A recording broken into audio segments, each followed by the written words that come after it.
Olá, bem-vindos ao Júris 360 Lab. Obrigada pela companhia. Hoje a gente vai analisar alguns julgados bem importantes do STF que saíram no informativo 1144. Vamos fazer isso em blocos, tá? E nesse primeiro, vamos focar em 3 ações diretas de inconstitucionalidade. Para começar, temos a ADI 4300, que discutiu a competência do CNJ sobre os cartórios, né? Os serviços notariais e de registro. Ok, vamos desempacotar isso. A questão principal era a validade de 2 resoluções do CNJ, lá de 2009. Elas declararam vagas um monte de serventias extrajudiciais e também regularam os concursos. A dúvida era, o CNJ podia mesmo fazer isso? Podia, e o STF confirmou. A ação foi julgada improcedente, ou seja, as resoluções são constitucionais. O Supremo entendeu que o CNJ agiu assim, dentro das suas competências, que estão lá no artigo 103b da Constituição. Basicamente, para dar efetividade a outro artigo, o 236, parágrafo 3º. Ah, o que exige concurso público para ser dono de cartório, né? Exatamente. Concurso de provas e títulos. E vale tanto para o primeiro ingresso quanto para a remoção, para mudar de um cartório para outro. O fascinante aqui é como o STF deu uma interpretação bem sistêmica para esse artigo 236, sabe? Reforçando que o concurso é a regra de ouro e que o CNJ tem sim esse poder de uniformizar isso nacionalmente. E na prática, isso teve um efeito enorme, né? Validou a declaração de vacância de todos aqueles cartórios que foram ocupados sem concurso depois de 88. Isso. E tem um detalhe importante na Resolução 80. O artigo 3º dela foi validado também. Que é o que segurava os interinos lá, né? Justamente, garantiu que os responsáveis interinos ficassem até a posse dos que passassem no concurso. Foi uma forma de não gerar um caos administrativo, mas ao mesmo tempo sinalizar para o futuro. Aqui é onde fica realmente interessante. O CNJ agindo firme para moralizar e padronizar o acesso a essas delegações, com o aval do STF. Sem dúvida, essa decisão ela consolida o papel do CNJ como esse órgão de controle nacional sobre a administração dos tribunais e seus serviços, incluindo os cartórios, que às vezes ficavam numa zona cinzenta, né? Certo. Mudando um pouco o foco agora. Vamos para a ADI 7177, do Paraná. O tema aqui já é outro: assessoramento jurídico e representação judicial dos tribunais de contas dos estados, os TCEs. Essa foi interessante. O STF julgou parcialmente procedente. Disse o seguinte: o TCE pode sim ter um órgão de assessoria jurídica, mas tem condições. Precisa ser um órgão com cargos criados por lei, providos por concurso público, com servidores efetivos do próprio TCE. Nada de improviso. E a representação em juízo? Eles podem ter advogados próprios para isso? Aí que está o limite. Podem, mas só para defender as prerrogativas institucionais e a autonomia do próprio TCE. Tipo, se o TCE estiver sendo questionado enquanto instituição. Fora disso, para representar o Estado em outras questões, a função é da Procuradoria-Geral do Estado. Mantém-se a ideia da unicidade da representação, sabe? Entendi. E o STF foi claro, é inconstitucional pegar servidores de outros cargos e colocar para fazer essa função jurídica. Tem que ter o cargo específico via concurso. Viola o artigo 37, inciso 2. Isso levanta uma questão importante sobre até onde vai a autonomia dos TCEs, né? Frente a essa regra da representação única do Estado. O STF até declarou inconstitucional uma partezinha lá da Constituição do Paraná que dava margem para outra interpretação e fixou a interpretação correta. Exato. E teve modulação de efeitos, deram 18 meses para o Estado se adequar, mas os atos feitos até ali foram mantidos para dar segurança jurídica. Para fechar este bloco, vamos dar uma olhada na DI 4899. Aqui a gente volta para o direito eleitoral. A questão era bem específica. O que a lei das eleições quer dizer com a apresentação de contas para conseguir a certidão de quitação eleitoral? Certo. O que significa exatamente apresentar? Isso. Basta entregar as contas no prazo ou elas precisam ser analisadas e aprovadas para a pessoa estar quite? E o STF foi bem direto, julgou improcedente. A interpretação é literal, gramatical mesmo. Basta apresentar as contas de campanha dentro do prazo legal para obter a quitação eleitoral. Ponto. Não precisa esperar a análise de mérito, se estão regulares, se foram aprovadas. Pelo menos não para este fim específico da certidão de quitação. Ah, interessante. Então a quitação é mais um controle formal de que a obrigação de apresentar foi cumprida. Exatamente. A exigência de apresentar cumpre o dever constitucional de prestar contas, lá do artigo 17. E isso já está alinhado com o que o TSE vinha decidindo. Se conectarmos isso ao quadro geral, a quitação é um requisito formal para registrar a candidatura. É diferente das sanções por irregularidades nas contas. Isso é outra história, apurada em outro processo. Faz sentido. E qual foi a principal linha de argumentação do STF para chegar a essa conclusão? O Supremo entendeu que, se exigisse a aprovação das contas para dar a quitação, estaria criando uma nova hipótese de inelegibilidade que não está prevista em lei. E isso seria invadir a competência do Congresso Nacional, que é quem define as regras de elegibilidade. E não acharam que isso deixaria a fiscalização mais fraca? Uma proteção deficiente? Não, o STF afastou esse argumento. Disse que existem outros mecanismos para coibir e punir irregularidades financeiras nas campanhas. A quitação é só um passo formal no processo eleitoral. Então, o que tudo isso significa? Para quem disputa a eleição, o recado é: cumpra o prazo de apresentação das contas. Isso é o essencial para obter a certidão e poder se candidatar. Ótimo. Recapitulando rapidinho então. Vimos o STF confirmando o poder do CNJ na questão dos concursos para cartórios na ADI 4.300. Depois, na ADI 7.177, delimitando bem a assessoria e representação jurídica dos TCS. E, por fim, na ADI 4.899, definindo que a mera apresentação das contas no prazo já garante a quitação eleitoral. Encerramos aqui este primeiro bloco de análise do informativo 1144 do STF. Fica uma reflexão interessante, né? Como o sistema jurídico tenta equilibrar esses padrões nacionais, esse controle centralizado, com a autonomia de cada órgão, de cada esfera, como vimos aqui. Nos veremos no próximo bloco. Olá! Hoje a gente vai mergulhar em 3 decisões bem relevantes do plenário do Supremo, que saíram no informativo 1144. São casos que mexem com temas quentes, sabe? Eleições, a relação entre os estados e, claro, impostos. Exato. Temas que sempre geram bastante debate, né? Com certeza.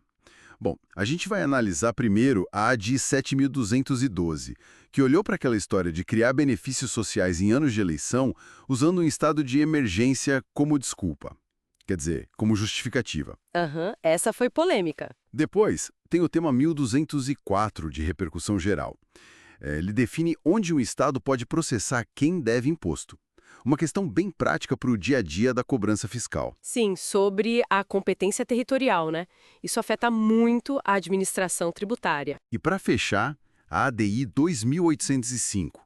Essa aí discutiu uma lei lá do Rio Grande do Sul sobre ICMS e quem pode propor leis sobre tributo. Nosso objetivo aqui é, então, destrinchar essas decisões, entender o raciocínio do STF e o que isso muda na prática. Vamos lá. Começando, então, pela ADI 7.212. O ponto central foi a Emenda Constitucional 123, de 2022. Lembra? Declarou estado de emergência e, assim, permitiu criar ou turbinar auxílios tipo Brasil, gás para taxistas, caminhoneiros, bem ali na boca da eleição. A pergunta foi: isso podia? Pareceu um timing conveniente demais, né? Pois é, pareceu. E o STF, olha, entendeu que não podia naquele contexto específico. Eles declararam inconstitucionais os artigos da emenda que permitiram essa criação ou ampliação de benefícios. E qual foi o principal argumento? Basicamente foram 2. Primeiro, violava a igualdade de chances entre os candidatos. Quer dizer, usar a máquina pública para distribuir benefícios assim tão perto da eleição poderia desequilibrar a disputa. Entendi. Influenciar o voto, né? Exato. E o segundo ponto foi a violação da regra da anterioridade eleitoral lá do artigo 16 da Constituição. Essa regra busca evitar justamente surpresas legislativas que possam impactar a eleição em cima da hora. O tribunal viu um potencial claro de desequilíbrio. É uma linha tênue, né? Porque, por um lado, existiam necessidades sociais reais ali, a crise existia, mas, por outro, tem que proteger a eleição. A justificativa da emergência não foi suficiente para o STF, então. Não para justificar essa manobra específica tão perto do voto. E um detalhe importante, né? A decisão do STF veio depois que a emenda já tinha até perdido a validade. Mas ela serve como um recado para o futuro, sabe? Para evitar que isso se repita. Ah, então não teve efeito prático para quem recebeu. Não para quem recebeu de boa fé. Os efeitos foram ex nunc, ou seja, valem só da decisão para frente. O recado foi mais institucional mesmo, sobre as regras do jogo democrático. Faz sentido. Um aviso para navegantes. Mudando de assunto, vamos para a relação entre os estados. Tema 1204. A questão era assim: o estado X pode cobrar um imposto de um devedor que mora no estado Y, entrando com ação lá no estado Y, na cidade do devedor, usando aquela regra geral do Código de Processo Civil. Então, essa era a dúvida, e a resposta do STF foi um não bem claro. A tese que ficou definida no tema 1204 diz que aquela regra do CPC, o artigo 46, parágrafo 5º, que permite processar no domicílio do réu, não se aplica, assim, livremente para a execução fiscal entre estados diferentes. E onde pode, então? A cobrança tem que ser feita ou dentro do território do estado que está cobrando, ou no lugar onde o imposto deveria ter sido pago originalmente, que é o chamado local do fato gerador. Ah, isso parece que fortalece a ideia de autonomia de cada estado, né? Para evitar que um estado tenha que ficar respondendo o processo em outro lugar, o que poderia virar uma bagunça. Exatamente essa foi a lógica. O STF falou muito em respeito ao pacto federativo, à capacidade de cada estado se organizar. Permitir que um estado saia processando devedores em qualquer comarca do país traria problemas práticos enormes. Imagina a gestão de precatórios, por exemplo. Um tribunal de um estado dando ordem sobre o orçamento de outro não funciona. Entendi. É uma questão de organização federativa mesmo. Sim, e a decisão está alinhada com outros julgamentos do STF que vão nessa linha de proteger a autonomia dos entes federados. Perfeito.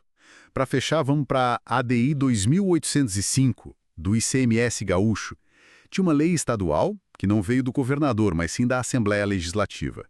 Ela mexia em prazo para pagar ICMS, dispensava garantias e criava umas exceções para antecipação do imposto. Aí surgiram duas dúvidas principais, né? Isso. A primeira era, o legislativo podia mesmo propor essa lei sobre imposto ou isso seria coisa só do executivo? E a segunda? A segunda era se essa tal antecipação do pagamento do ICMS seria, na verdade, um tipo de benefício fiscal. Porque se fosse benefício, aí precisaria de regras mais complexas, tipo uma lei complementar federal autorizando. Certo. E o que o STF decidiu? Olha, o STF validou a Lei Gaúcha. Primeiro, eles reafirmaram o entendimento que já é meio consolidado. Matéria tributária, em geral, não é de iniciativa exclusiva do governador. Os deputados podem sim propor leis sobre impostos, desde que não entrem naquelas áreas reservadas tipo orçamento ou criar cargos, essas coisas. Já tinha precedente sobre isso, né? Sim, a ADI 2464, por exemplo, já dizia algo parecido. E o segundo ponto, que é talvez mais técnico, foi diferenciar antecipação de prazo de benefício fiscal. Explica melhor essa diferença. O STF disse que só mudar a data de quando o ICMS tem que ser pago não é a mesma coisa que dar uma isenção, um incentivo ou reduzir o valor do imposto. Esses sim são benefícios fiscais e a Constituição exige uma lei complementar federal para eles serem concedidos pelos estados. Ah, entendi. A lei gaúcha só mudava o quando pagar, não o quanto. Exatamente. Como ela só ajustava o calendário de pagamento sem diminuir a carga tributária, não precisava dessa lei complementar federal. Podia ser feita por lei ordinária estadual mesmo, proposta pelos parlamentares. Isso, aliás, já estava meio que no ar desde o julgamento do tema 456, lá atrás. Ótimo. Ficou bem claro. Então, resumindo os pontos principais que a gente viu. A emenda dos benefícios em ano eleitoral foi considerada inconstitucional por risco à igualdade na eleição. Isso. A cobrança de imposto por um estado em outro lugar ficou limitada ou no território do próprio estado ou onde o imposto nasceu, no local do fato gerador. Perfeito. Respeito ao federalismo. E por fim, essa questão do ICMS, antecipar pagamento não é benefício fiscal, e o legislativo pode sim propor leis sobre tributos, dentro dos limites, claro. Exato. E sabe, essa primeira decisão sobre a emenda 123 deixa uma reflexão importante no ar, né? Qual seria? Fica a pergunta: como é que o sistema jurídico pode equilibrar duas coisas? A necessidade que às vezes é real do Estado agir rápido em crises econômicas, sociais, especialmente perto de eleições, e, ao mesmo tempo, impedir que isso vire um uso eleitoreiro da máquina pública que acaba prejudicando a própria democracia. É um desafio constante mesmo encontrar esse equilíbrio. Com certeza. É algo para a gente continuar observando. Uma ótima provocação para a gente terminar a nossa análise de hoje. Muito obrigado pela atenção de quem nos acompanhou. Se você gostou dessa conversa, desse mergulho nos julgados, não esquece de se inscrever aqui no canal Juris 360 Lab e deixar o seu like. Ajuda bastante a gente a continuar produzindo esse conteúdo. Até a próxima!